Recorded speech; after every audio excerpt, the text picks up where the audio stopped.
വെളുത്തുള്ളി ചതച്ചിട്ട് എന്നിട്ട് ചേർത്തങ്ങ് ഇളക്കിയിട്ട് ഇത്തിരി വെളിച്ചെണ്ണ ഒഴിച്ചാൽ കറിവേപ്പില അടിപൊളി.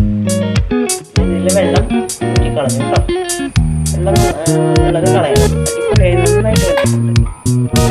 ഇതിലേക്ക് തേങ്ങ, പച്ചമുളക്, കാന്താരിമുളക് കേട്ടോ, വെള്ള കാന്താരിമുളക്, പിന്നെ ചെറിയ ഉള്ളിയിട്ട് ചെറിയ വെളുത്തുള്ളിയും കറിവേപ്പില ഇതിലേക്ക് ഇട്ടിട്ട് ഉപ്പ് ഇട്ടിട്ട് കേട്ടോ നന്നായിട്ട് നടക്കാം.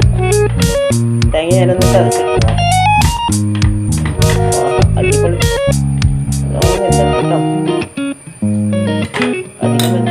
അല്ലാണ്ട് അങ്ങ് ഉടഞ്ഞു പോയാൽ ഇഷ്ടമില്ല, അതുകൊണ്ട് ഉടക്കിയില്ല.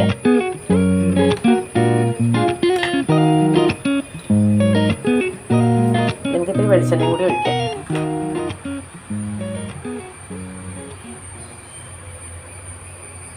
വെളിച്ചെണ്ണ ഒഴിക്കാം കേട്ടോ.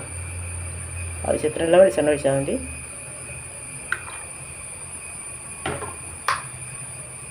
അടിപൊളി. ഇത് കട്ടൻ ചായയാണ് വേണ്ടതല്ലേ. ഇതിലേക്ക് കട്ടൻ ചായ അല്ല, പാലൊഴിച്ചിട്ടാണ് ഉണ്ടാക്കണേ. കട്ടൻ ചായ നിങ്ങൾക്ക് ഇഷ്ടമാണെങ്കിൽ കട്ടൻ ചായയും കൂടി കൂട്ടിയിട്ട് ഇതേമാതിരി വെച്ച് വെക്കുക. അടിപൊളി ടേസ്റ്റാണേ. ഞാൻ ടേസ്റ്റ് നോക്കിയിട്ട് പറയാം.